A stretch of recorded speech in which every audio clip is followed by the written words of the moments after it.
Nouvelle de Walter Scott, Les aventures de Martin Waldeck. Lu par Eric, pour Audiocité. Les solitudes de la forêt du Harz en Allemagne, mais surtout les montagnes appelées Blockberg, ou plutôt Brockenberg, sont le théâtre des contes de sorcières, des démons et des apparitions. Le genre de vie des habitants, qui sont mineurs ou bûcherons, les rend très enclins à la superstition, et ils attribuent souvent à la magie les phénomènes naturels dont ils sont témoins dans leurs occupations solitaires ou dans leurs travaux souterrains. Parmi les diverses légendes qui ont cours dans cette contrée sauvage, la plus répandue est celle qui suppose que la forêt du Harz est hantée par un démon protecteur qu'on représente sous la forme d'un homme gigantesque, avec une couronne et une ceinture de feuilles de chêne, portant à la main un pin déraciné. Il est certain que plusieurs personnes assurent avoir vu une figure pareille se promener sur le sommet des montagnes, et le fait de cette apparition est si généralement admis que le scepticisme moderne n'a d'autre ressource que de l'attribuer à une illusion d'optique. Dans les anciens temps, les rapports de ce démon avec les habitants étaient plus familiers, et selon les traditions de la forêt de Harz, il se mêlait des affaires des mortels, avec le caprice assez ordinaire aux esprits, tantôt pour leur faire du bien, tantôt pour leur faire du mal. Mais on observait qu'à la longue, ces dons finissaient par être nuisibles à ceux qui les avaient reçus, et il n'était pas rare que les pasteurs, dans leur zèle pour leurs troupeaux, composassent de longs sermons pour les empêcher d'avoir aucun commerce avec le démon du Harz. Les aventures de Martin Waldeck ont été souvent racontées par les vieillards à leurs enfants, quand ils les voyaient rire d'un danger qui leur paraissait imaginaire. Un capucin missionnaire occupait la chaire de l'église d'un petit hameau appelé Morgenbrod, situé dans la forêt du Harz, d'où il tenait contre la méchanceté des habitants, leur commerce avec les démons et les fées, et en particulier avec l'esprit des bois. La doctrine de Luther commençait à se répandre parmi les paysans, car l'événement que nous racontons a eu lieu sous le règne de Charles Quint, et il se moquait du zèle avec lequel cet homme vénérable insistait sur ce sujet. Enfin, de même que sa véhémence augmentait avec leur opposition, ainsi leur opposition croissait à proportion de sa véhémence. Les habitants n'aimaient pas avoir un démon paisible qui vivait sur le Brockenberg depuis tant de siècles, confondu avec Belphégor, Astaroth et Belzébuth, et condamné sans appel au feu éternel. La crainte que l'esprit ne se vengeât sur eux de ce qu'ils écoutaient, une sentence si injuste, ajoutait encore à l'intérêt qu'ils lui portaient. Un missionnaire qui aujourd'hui est ici et demain n'y est plus, disait-il, peut dire ce qui lui plaît, mais nous qui depuis longtemps habitons cette contrée, nous sommes laissés à la merci du démon insulté, et nous payerons pour tous. L'irritation causée par ces réflexions les fit passer des injures aux voies de fer. Ils saisirent des pierres et forcèrent le prêtre à aller prêcher ailleurs contre les démons. 3 jeunes gens, qui avaient été présents à cet événement, retournaient à leur chaumière où ils s'occupaient à préparer du charbon pour les forges. Dans la route, leur conversation tomba naturellement sur le démon du Harz et sur la doctrine du capucin. Max et Georges Waldeck, les 2 frères aînés, tout en avouant que le langage du capucin avait été indiscret lorsqu'il avait voulu déterminer d'une manière précise le caractère du démon et sa demeure, soutenaient cependant qu'il était très dangereux de recevoir ces dons, et d'avoir quelque rapport avec lui. Il était puissant, mais capricieux, et ceux qui avaient commerce avec lui faisaient rarement une bonne fin. N'avait-il pas donné au brave chevalier Hebert de Rabenwald ce fameux cheval noir, par le moyen duquel il vainquit tous les champions au grand tournoi de Brême?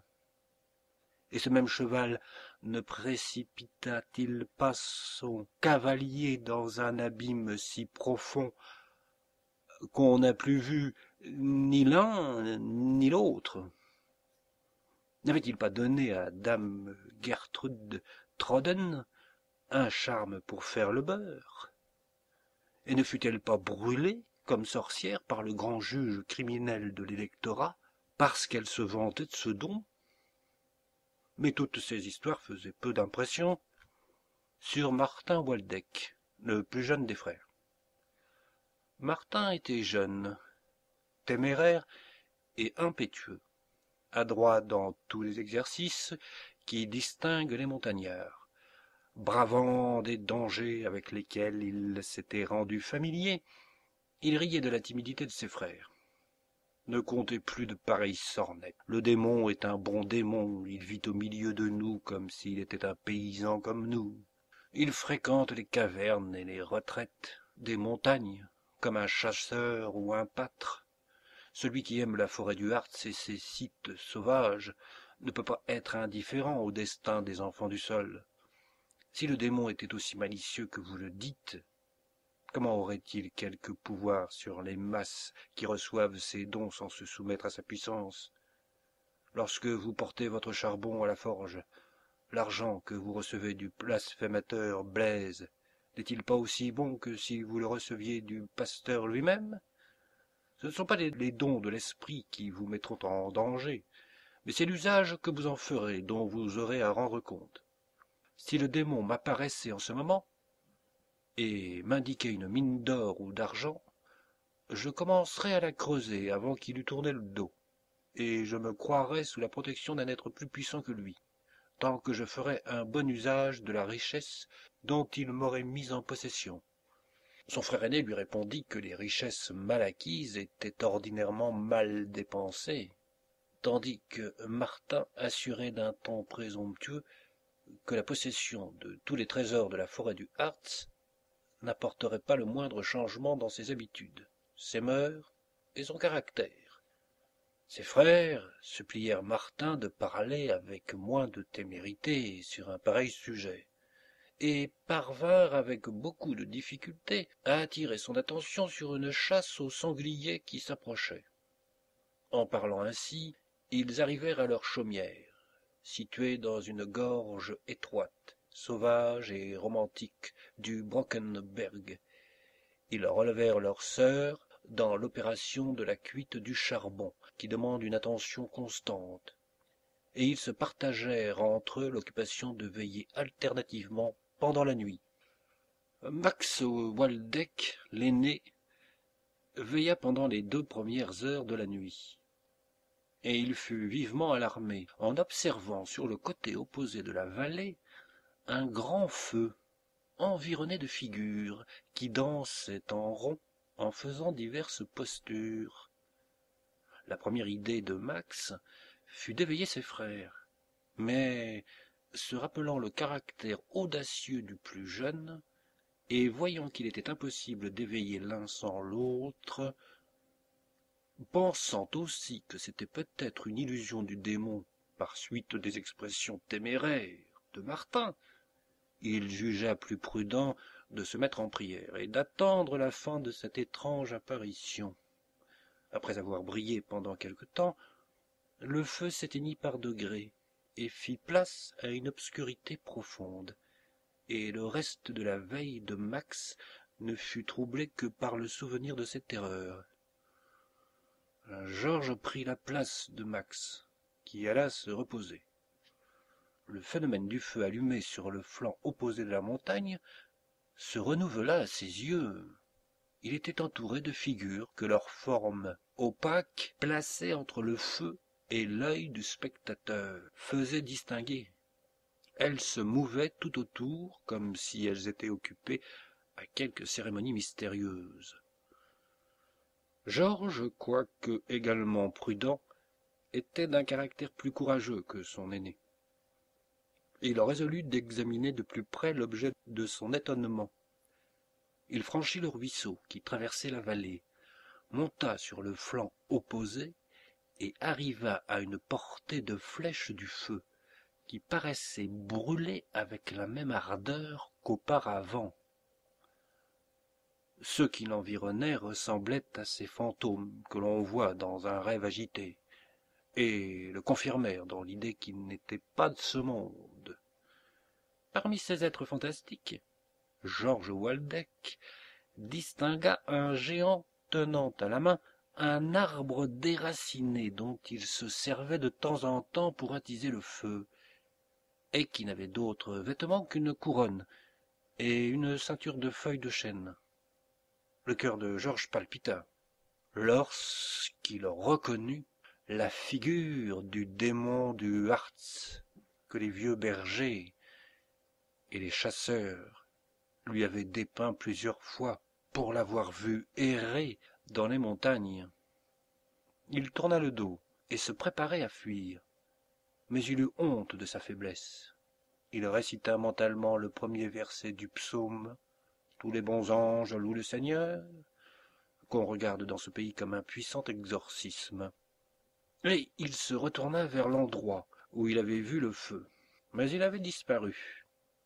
La pâle clarté de la lune éclairait seule le flanc de la montagne, et lorsque Georges, la démarche tremblante, le front inondé d'une sueur froide, les cheveux hérissés, fut arrivé à l'endroit où le feu avait paru brûler et qui était marqué par un grand chêne, il n'en vit pas le plus léger vestige. La mousse et les fleurs sauvages n'avaient pas été foulées, les branches du chêne, qui semblaient enveloppées de tourbillons de flammes et de fumée, étaient humides de la rosée de la nuit.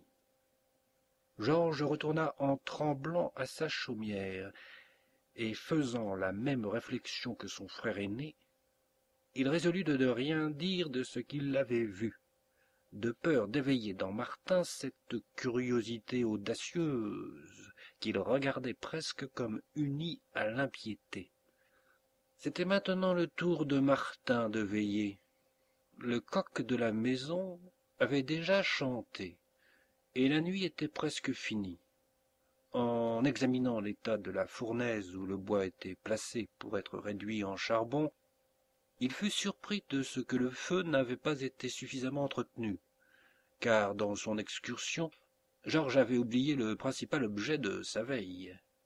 La première pensée de Martin fut d'appeler ses frères, mais observant qu'ils étaient plongés dans un sommeil très profond, il respecta leur repos et se mit à alimenter le feu sans leur secours.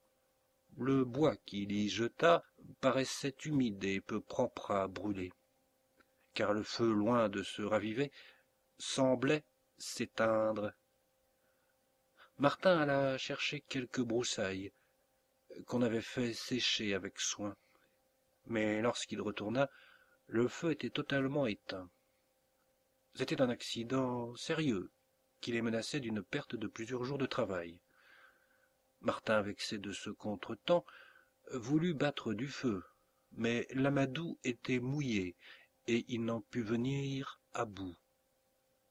Il allait appeler ses frères, lorsqu'une vive lueur pénétra non seulement par la fenêtre, mais encore par toutes les fentes de leur chaumière, grossièrement bâtie, et le força à regarder la même apparition qui avait effrayé ses frères. Sa première pensée fut que les Mühlhauser, leurs rivaux, avec qui ils avaient eu plusieurs querelles, avaient franchi leurs limites pour voler leur bois, et il résolut d'éveiller ses frères pour se venger de leur audace. Mais, après un moment de réflexion, et en observant les gestes et les postures de ceux qui se jouaient au milieu du feu, tout incrédule qu'il était, il jugea que c'était un phénomène surnaturel. Qu'il soit homme ou démon, dit l'intrépide bûcheron, ceux que je vois occupés à des cérémonies fantastiques, je vais leur demander du feu pour rallumer notre fournaise. Il abandonna en même temps l'idée d'éveiller ses frères.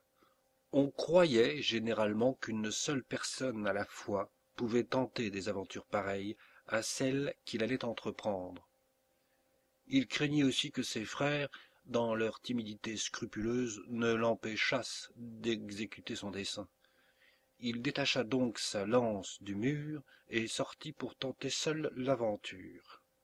Avec le même succès que son frère Georges, mais avec un courage bien supérieur, Martin traversa le ruisseau, monta sur la hauteur et approcha si près de l'assemblée des esprits qu'il reconnut le démon du Hartz qui la présidait.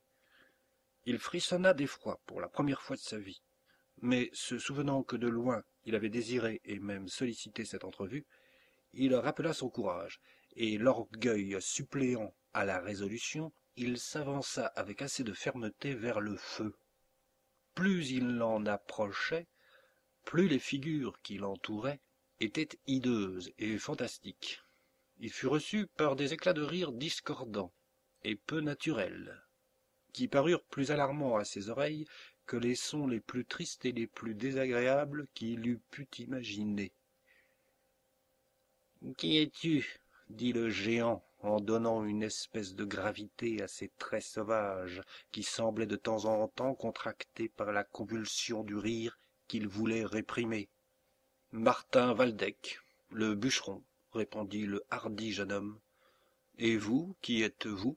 « Le roi des forêts et des mines, » répondit le spectre. « Pourquoi oses-tu troubler mes mystères ?»« Je suis venu chercher du feu pour allumer ma fournaise, » répondit l'audacieux Martin. Puis il lui demanda hardiment à son tour. « Quels sont les mystères que vous célébrez ici ?»« Nous célébrons, » répondit le complaisant démon, « les noces d'Hermès avec le dragon noir. » Mais prends le feu que tu es venu chercher et va-t'en. Nul mortel ne peut nous regarder longtemps sans en mourir. Le paysan enfonça la pointe de sa lance dans un tison enflammé, le souleva avec peine et s'éloigna au milieu des éclats de rire qui redoublèrent de violence et qui firent retentir toute la vallée. Lorsque Martin rentra dans sa chaumière, son premier soin, quelque étonné qu'il fût de tout ce qu'il avait vu, fut de placer le tison au milieu du feu. Mais malgré tous ses efforts, il ne put parvenir à rallumer les charbons, et le bois qu'il avait pris au feu des démons finit par s'éteindre. Il se retourna et remarqua que le brasier brûlait encore sur la montagne, quoiqu'il n'y eût plus personne alentour. Persuadé que le spectre avait voulu se moquer de lui, il s'abandonna à sa hardiesse naturelle, et résolu de voir la fin de cette aventure, il retourna au feu, où il prit un autre tison enflammé, sans que le démon s'y opposât. Mais il ne put réussir à rallumer sa fournaise. L'impunité ayant accru son audace, il osa faire une troisième expérience, et parvint avec autant de succès jusqu'au feu. Mais lorsqu'il eut pris une autre pièce de bois enflammé, et qu'il eut tourné le dos pour s'éloigner, il entendit la voix discordante et surnaturelle du démon prononcer ces mots. « Ose retourner ici une quatrième fois !» Ses efforts pour rallumer le feu avec ce dernier tison ayant été aussi infructueux que les autres, Martin Waldeck y renonça et se jeta sur un lit de feuilles sèches, pour attendre le moment de raconter à ses frères son aventure extraordinaire. Il fut tiré d'un profond sommeil dans lequel l'avait plongé la fatigue de son cœur et l'agitation de son esprit, par de bruyantes exclamations de surprise et de joie. Ses frères, étonnés de voir le feu éteint lorsqu'ils s'éveillèrent, commencèrent par arranger le charbon pour le rallumer. Lorsqu'ils trouvèrent parmi les cendres 3 grandes masses métalliques qu'ils reconnurent pour de l'or pur, car la plupart des paysans de la forêt du Harz sont minéralogistes par pratique. Leur joie fut un peu diminuée lorsqu'ils apprirent de Martin la manière dont il avait acquis ce trésor. Ceux qu'ils avaient vus eux-mêmes leur fit croire facilement ce qu'il leur raconta. Mais ils ne purent résister à la tentation de partager les richesses de leur frère. Martin Waldeck, se mettant à la tête de la maison, acheta des terres et des forêts, bâtit un château, obtint des lettres de noblesse, et au mépris de l'ancienne noblesse du voisinage, il fut investi de tous les privilèges d'un homme d'une haute naissance. Son courage dans la guerre et dans les querelles privées, et le nombre des hommes d'armes qu'il avait à sa solde, le soutint pendant quelque temps contre la haine qu'il s'était attirée par son élévation soudaine et par l'arrogance de ses prétentions. Martin Waldeck prouva, ainsi que tant d'autres, combien peu les mortels peuvent prévoir l'effet d'une prospérité inattendue sur leur caractère. Les mauvaises dispositions de son naturel, que la pauvreté avait réprimées, se développèrent et portèrent leurs fruits par les tentations et les moyens de s'y livrer. Comme on ne s'arrête pas en tombant dans l'abîme, une passion en éveilla une autre. Le démon de l'avarice appela celui de l'orgueil. Et l'orgueil fut accompagné de la cruauté et de l'oppression. Le caractère de Waldeck, toujours courageux et hardi, mais rendu plus arrogant et plus dur par la prospérité, lui attira la haine, non seulement des nobles, mais encore des classes inférieures, qui voyaient avec un double dégoût les droits oppressifs de la noblesse féodale de l'Empire exercés sans remords par un homme sorti de la lie du peuple. Son aventure, quoique cachée avec soin, commença à circuler, et le clergé, condamné déjà comme sorcier et complice des démons, le scélérat, qui avait acquis un trésor d'une manière si étrange. Environné d'ennemis ouverts ou cachés, tourmenté par des querelles particulières, menacé d'excommunication par l'Église, Martin Waldeck, ou comme il faut maintenant l'appeler, le baron von Waldeck, regrettait souvent, avec amertume, les travaux de sa paisible pauvreté. Mais son courage ne l'abandonnait pas au milieu de ses difficultés, et il semblait augmenter avec les dangers qui l'environnaient, lorsqu'un accident hâta sa chute. Une proclamation du duc, régnant, de Brunswick, avait invité à un tournoi solennel tous les nobles allemands d'une extraction pure et honorable. Martin Waldeck, richement armé, accompagné de ses 2 frères et d'une suite brillante, eut l'arrogance de paraître parmi les chevaliers de la province, et demanda la permission d'entrer dans la lice. Cette demande parut mettre le comble à sa présomption. 1000 voix s'écrièrent « Point de charbonnier !» Hors de lui, Martin Waldeck tira son épée et frappa le héros qui s'opposait à son entrée. 100 épées furent tirées pour venger ce crime, qui alors était presque aussi coupable que le sacrilège ou le régicide.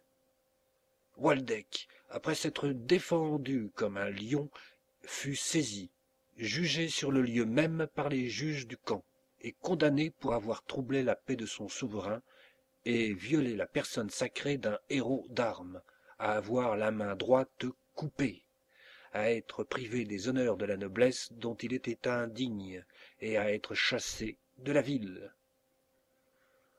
Lorsqu'il eut été dépouillé de ses armes, et qu'il eut souffert la mutilation infligée par cette sentence sévère, la malheureuse victime de l'ambition fut abandonnée à la populace, qui le suivit en proférant des injures et des menaces, l'appelant oppresseur et sorcier, et qui en vint enfin à des voies de fait. Ses frères, car sa suite s'était dispersée, parvinrent à le tirer des mains de la populace, lorsque, rassasiée de cruauté, elle l'eut laissé à demi mort du sang qu'il avait perdu et des outrages qu'il avait reçus. On ne leur permit pas, tant la cruauté de leurs ennemis était raffinée, de se servir d'un autre moyen de transport que d'un tombereau, tel que celui dont ils se servaient autrefois. Ils y déposèrent leurs frères sur un tas de paille, espérant à peine atteindre un asile avant que la mort l'eût délivré de ses souffrances. Lorsque les Waldeck, voyageant de cette misérable manière, approchèrent de leur pays natal, ils aperçurent dans un chemin creux entre deux montagnes une figure qui s'avançait vers eux et qu'ils prirent pour un vieillard. Mais à mesure qu'il s'approchait, sa taille et ses membres semblaient grandir, son manteau tomba de ses épaules, son bâton de pèlerin se changea en un pin déraciné, et ils reconnurent la forme gigantesque du démon du Hartz. Lorsqu'il se trouva vis-à-vis la charrette où gisait le malheureux Waldeck, ses traits se contractèrent en un sourire méchant et dédaigneux, et il demanda au blessé: « Comment trouves-tu le feu que mes tisons ont allumé ?» La faculté de se mouvoir, que la terreur avait suspendue chez les deux frères, parut rendue à Martin par l'énergie de son courage.